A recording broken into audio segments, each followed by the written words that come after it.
직장에서 두 사람이 반복적으로 지각을 했습니다. 한 사람은 집이 먼 데다가 마을버스가 자주 연착을 해서 그럴 수밖에 없었고, 또 한 사람은 아이가 자주 아파서 밤새 밤잠을 설치다가 새벽녘에 잠깐 잠이 들면 그만 지각을 하게 된 것입니다. 식사 시간에 지각 이야기가 나왔습니다. 그랬더니 한 지각생이 여러분이 아시다시피 제가 참 지각할 수밖에 없는 상황입니다. 집도 멀고 마을버스가 얼마나 자주 늦게 오는지 저도 힘듭니다. 하지만 저 사람은 천성적으로 게으름이 있습니다. 저랑 같이 봐주지 마시기 바랍니다. 그랬더니 옆에서 한 지각생이 저 친구는 아이 키우는 어려움을 모릅니다. 책임감이 없어요. 저 친구 결혼해서 애 낳아보세요. 직장 그만둘 겁니다. 저랑 비교하지 말아주세요. 이렇게 이야기를 합니다. 사람들은 자기가 어떤 행동을 하면 먼저 상황을 설명하려고 합니다. 그리고 누군가 상황을 설명을 하면 저 사람은 지금 핑계대고 있구나 이렇게 생각을 합니다. 내가 일이 관여가 되면 내가 겪는 상황은 당연할 수밖에 없는 것이고, 상대방이 그 일을 하면 그 사람의 성격을 먼저 파악합니다. 조금 다른 말로 내가 관찰자가 될 때는 상대방의 성격을 중요하게 여기고, 내가 행위자가 될 때는 내 상황을 먼저 강하게 이야기를 합니다.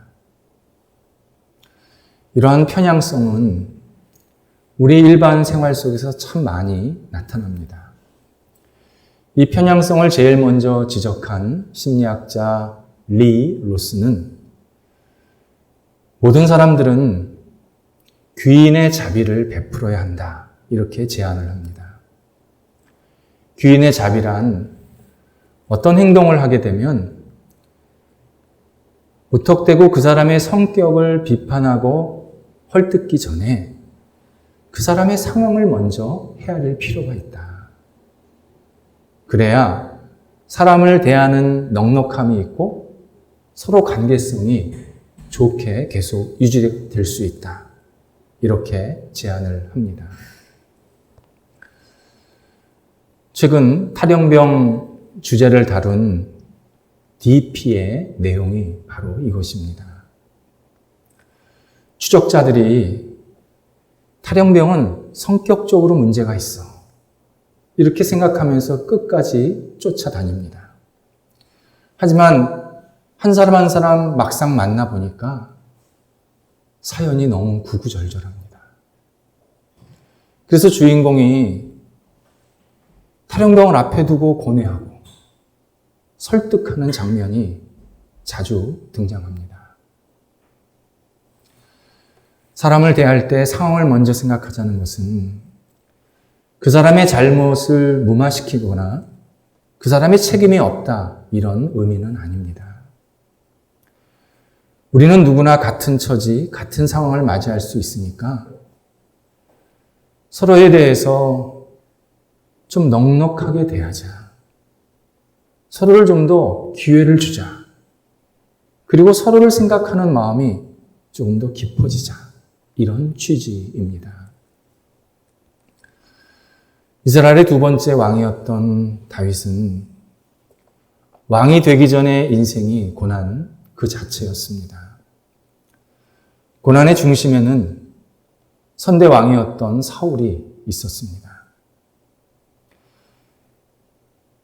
사울이 다윗을 쫓아다닌 이야기가 사무엘상 19장에서 30장까지 계속 등장을 합니다. 횟수로 12년이 조금 넘습니다.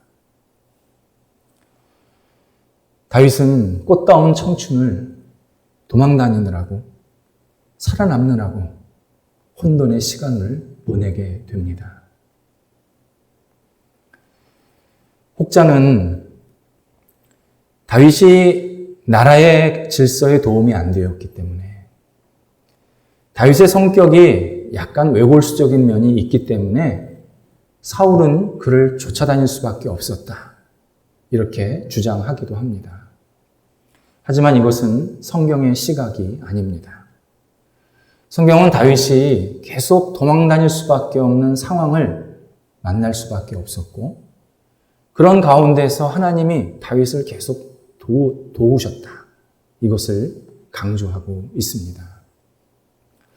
오늘 본문은 한참 도망다니는 과정 속에서 일어난 일입니다.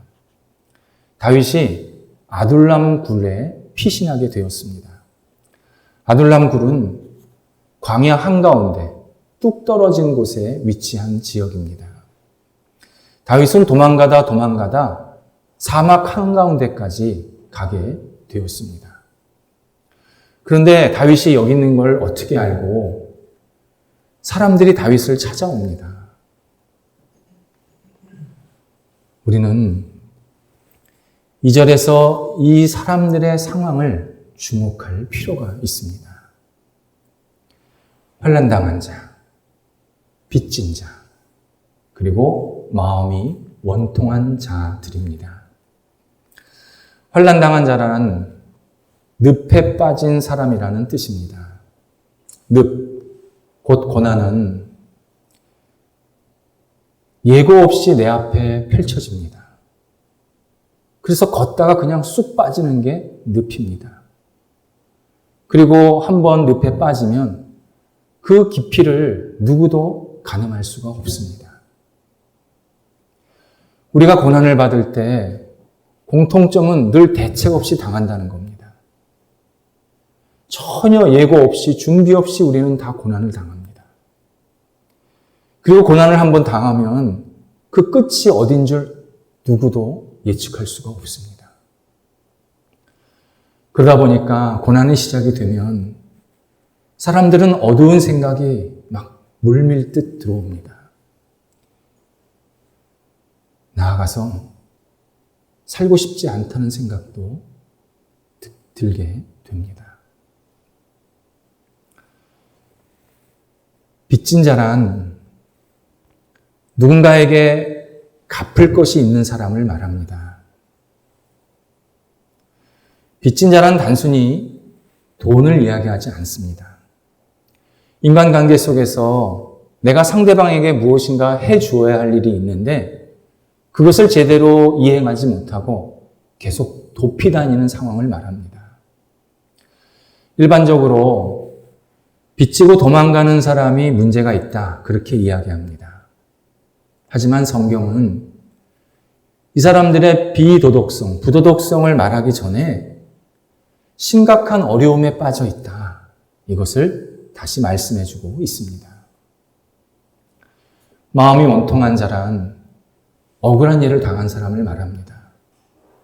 피해자입니다. 내가 이런 일을 당하지 않아도 되는데 당하고 있는 사람. 그리고 나와 전혀 무관하다고 생각했는데 이 일이 내 책임이라고 말하는 상황.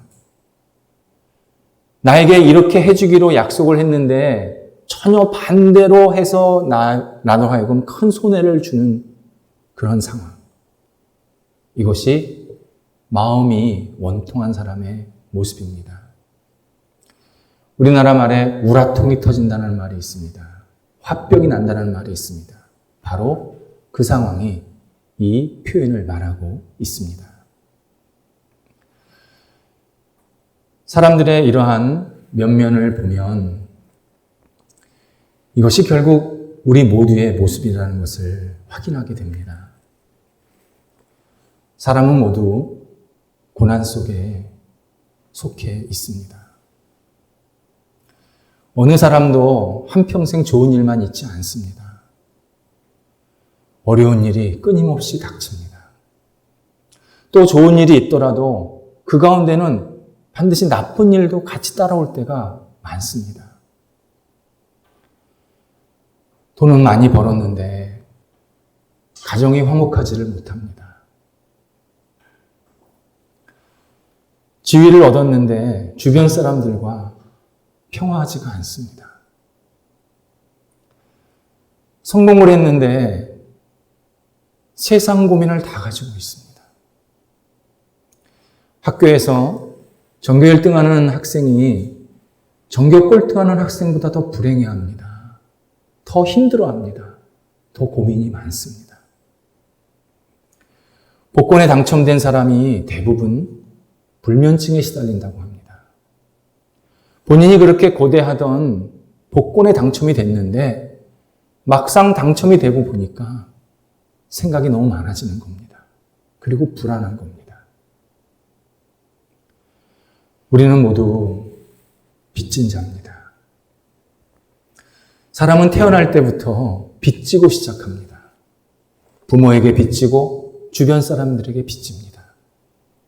나는 한평생 내 힘으로, 내 능력으로 살았어. 이 자리는 내 힘이야, 내 능력이야. 이렇게 말하는 사람은 본인이 빚졌다라는 것을 애써 외면하거나 잊어버린 사람입니다.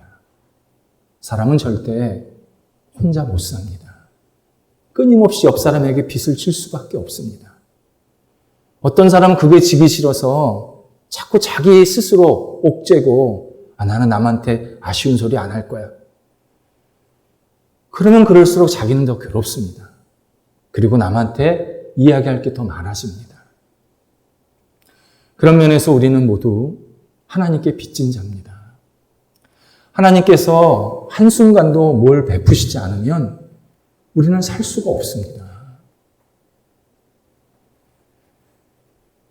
사람들은 나는 하나님이 주신 게 없습니다. 나는 빚지지 않았습니다. 말하지만 곰곰이 생각하면 생각할수록 그 사람은 더 많이 받았습니다. 그리고 로마서 3장 23절의 말씀처럼 우리 모두는 하나님을 인정하고 하나님의 영광을 드려야 되는데 그것에 실패했습니다.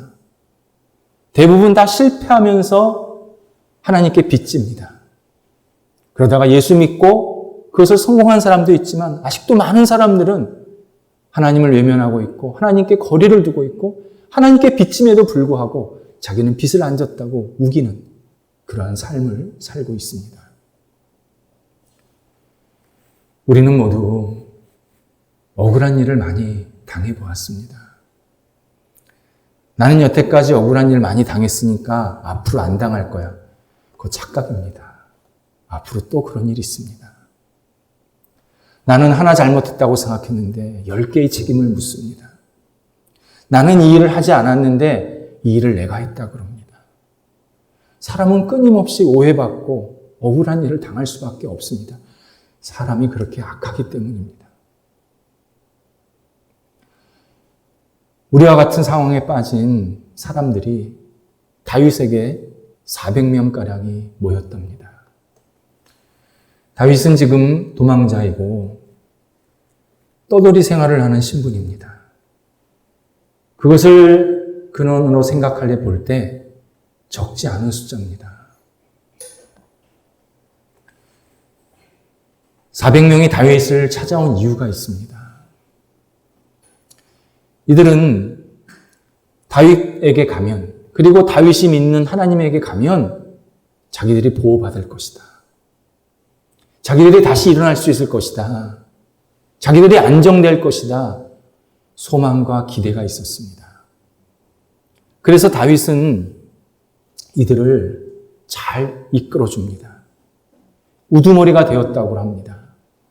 우두머리가 되었다는 것은 다윗이 당하는 고난이 이들이 당하는 고난보다 훨씬 크다는 의미가 있고 또 이들을 잘 돌보고 세워줘서 이들에게 좋은 지도자가 되었다.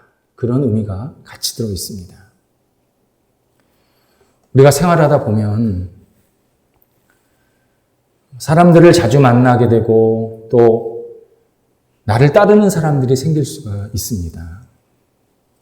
그때 내 옆에 있는 사람이 부족하고 뭔가 도움이 필요하고 연약한 사람일 있을 수가 있습니다. 그때 어떤 사람들은 왜 나한테는 이런 작은 사람밖에 없냐? 왜 나한테는 이렇게 유력하고 좀 힘 있는 사람이 없고 내가 꼭 뭘 해줘야 될 사람만 있냐? 왜 나보다 부족한 사람만 있냐? 이렇게 한탄할 때가 있습니다. 하지만 세상에는 작은 사람이 없습니다. 타인을 잘 이끌지 못하는 작은 지도자만 있습니다. 다윗은 이들을 잘 이끌었습니다. 나중에 이들이 다윗을 위해서 충성하고 다윗을 보호하는 데 자기네 목숨을 바치는 사람들이 됩니다. 그리고 나라를 다시 세우는데 개국 공신들이 됩니다. 한마디로 하나님의 뜻을 이루는 정말 훌륭하고 멋진 강한 사람이 됩니다. 이들이 누구였습니까? 환난당하고 빚지고 마음이 원통한 사람들이었는데 다윗을 만나서 정말 멋진 하나님의 뜻을 이루고 있습니다. 그래서 성경은 이들이 왜 이렇게 열악한 환경에 빠졌냐, 왜 이렇게 부족한 사람이냐 자세하게 설명하지를 않고 이들이 다윗을 찾아왔다라는 사실을 굉장히 강조하고 있습니다. 우리가 힘들고 어려울 때 우리도 찾을 분이 계십니다. 그분은 우리가 어떤 형편에 있든지 어떤 부끄러운 모습에 있든지 전혀 관여하지 않으시고 우리를 다 받아주십니다. 예수 그리스도입니다. 마태복음 15장 30절에 의하면 예수님께서 이 땅에 계실 때 그 주변에 연약한 사람들, 도움이 필요한 사람들이 많이 예수님께 찾아왔다고 합니다. 하나님께서 이런 사람들이 예수님을 찾아왔다라는 것을 알려주시는 이유가 있습니다.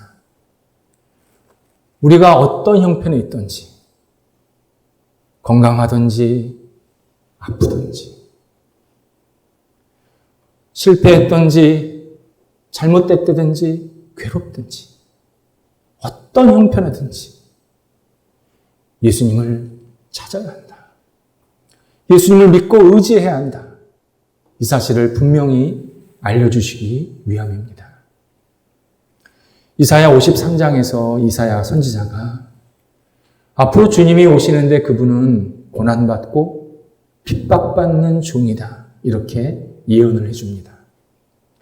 실제로 예수님은 이 땅에 계실 때 수없이 비난받고 모욕당하고 채찍질 당하고 저주받고 고난당할 뿐만 아니라 죽음까지 이르는, 그래서 결국 십자가에 죽으시는 그 자리까지 가셨습니다. 예수님께서 무엇을 못하셔서, 부족해서, 잘못해서 이 일을 당하신 게 아닙니다. 바로 우리 때문입니다. 우리가 힘들고 어려울 때, 우리 마음이 답답하고 괴로울 때,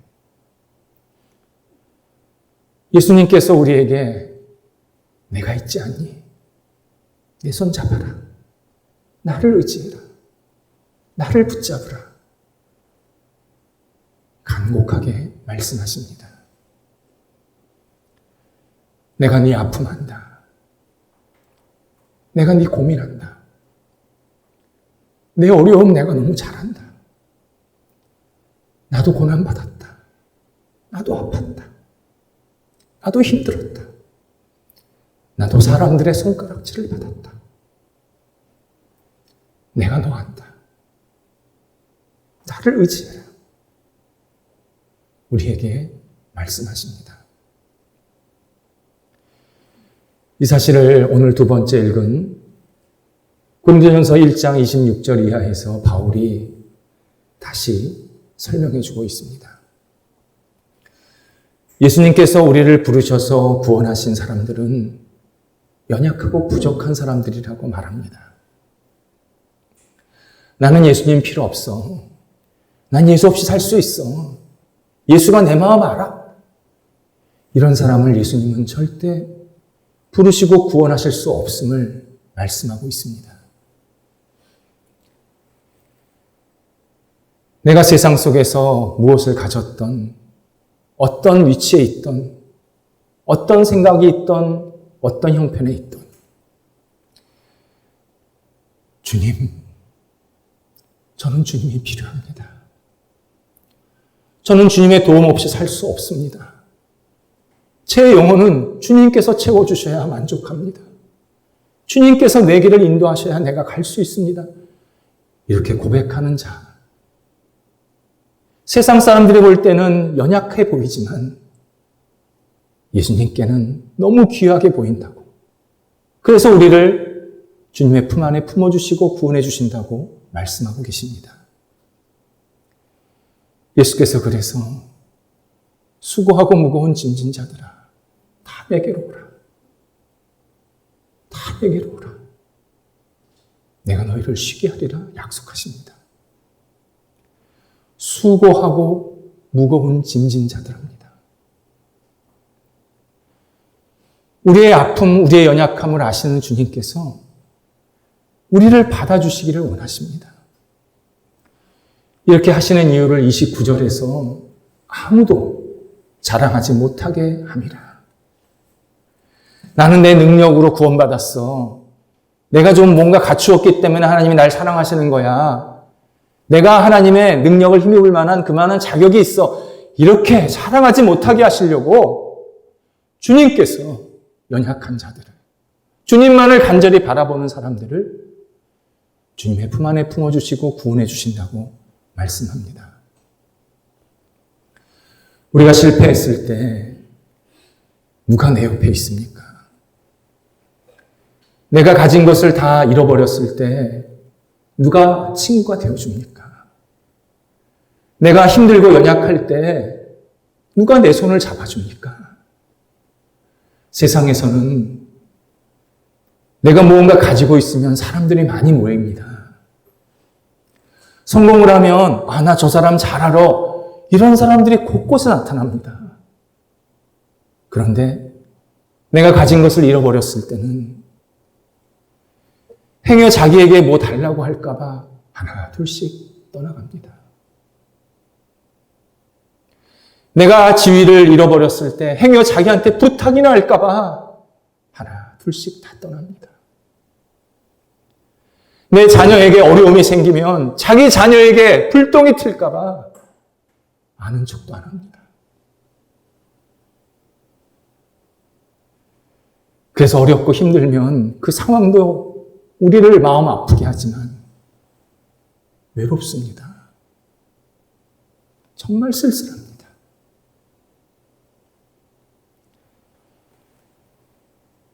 그리고 배까지 고픕니다. 지금은 우리가 잘 살고 있는 시대지만요, 예전에 우리가 경험한 바가 있습니다. 돈이 없으면 배가 더 고파요. 돈이 있으면 밥안 먹어도 배불러요. 그게 사람 마음입니다.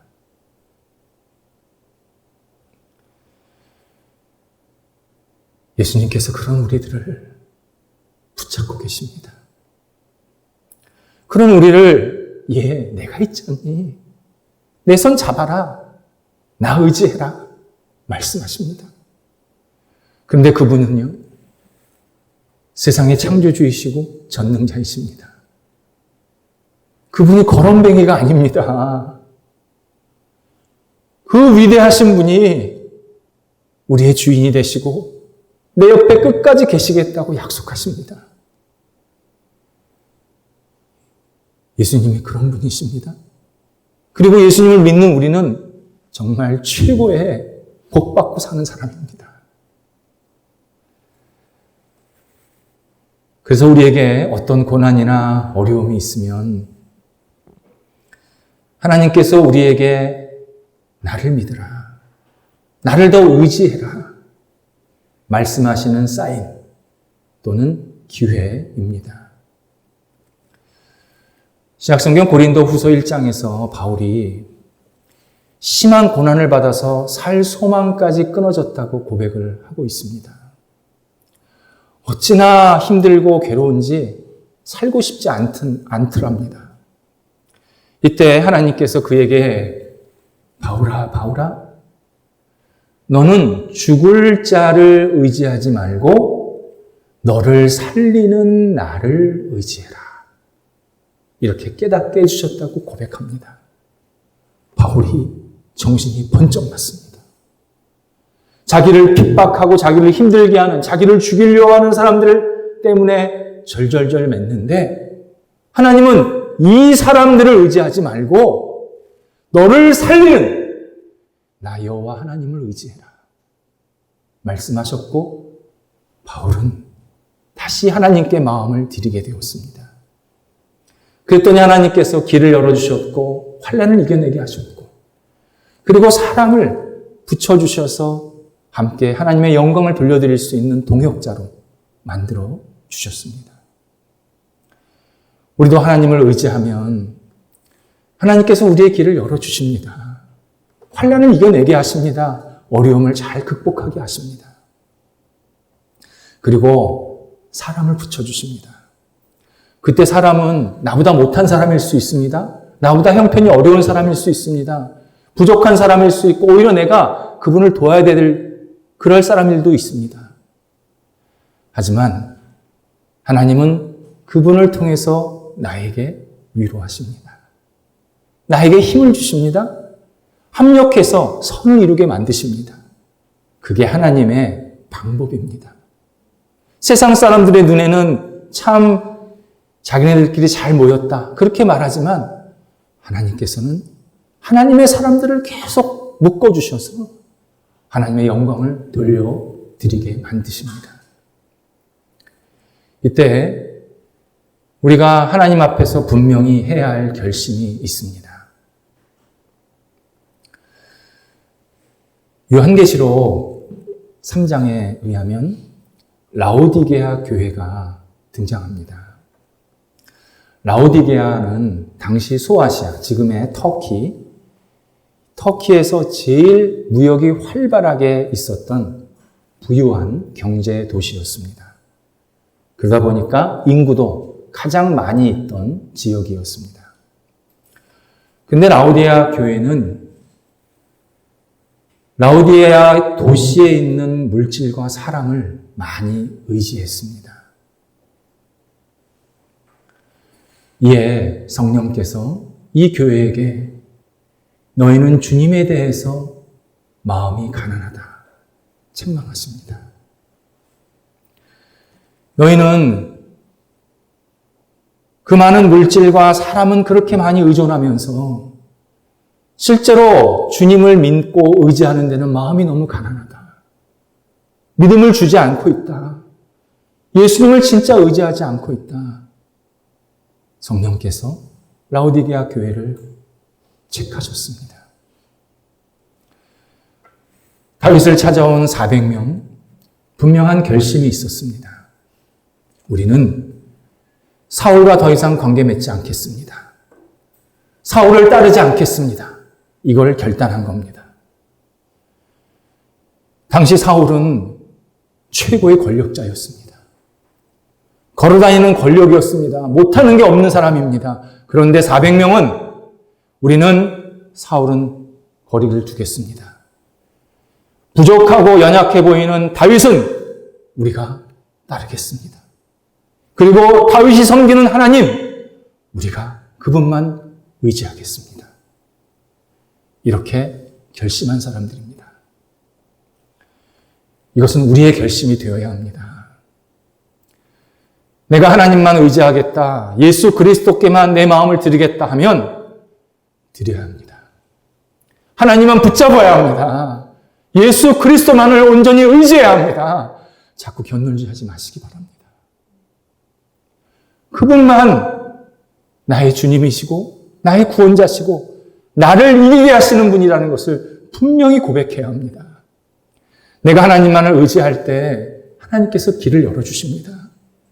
환난을 이겨내게 하십니다. 다시 하나님의 영광을 드러내게 하십니다. 하나님만이 우리의 연약한 사람을 다시 세우시는 구원자이십니다. 하나님을 온전히 의지하며 하나님의 이끄심에 우리가 온전히 순종해야 합니다. 문제는 우리에게 있는 어려움이나 환난이 아닙니다. 그건 정말 먼지입니다. 우리가 하나님을 놓치는 것, 이게 문제입니다. 하나님을 온전히 신뢰하는 것을 잊어버리는 것, 이건 재앙입니다.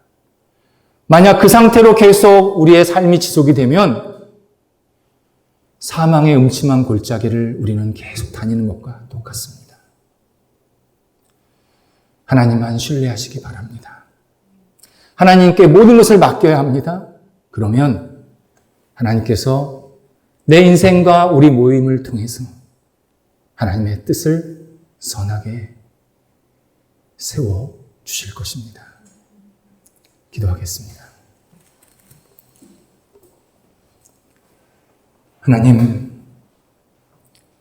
하나님의 사랑으로 저희들이 오늘도 이 자리에 앉아 예배드립니다. 주님께서 홀로 영광 받아주시고 저희들의 삶이 오직 하나님께만 향하며 하나님께만 붙잡으며 하나님을 온전히 의지하는 믿음의 사람들 되도록 인도하여 주옵소서. 하나님, 세상 속에서 왔다 갔다 우리의 마음이 두 마음 되지 않게 하시고 오직 우리를 사랑하시고 구원하시고 연약한 자를 세우시는 주님 앞에 모든 것을 내어 맡기며 믿음으로 승리하는 저희 모든 성도들이 되도록 인도하여 주옵소서. 예수님의 이름으로 기도드립니다. 아멘.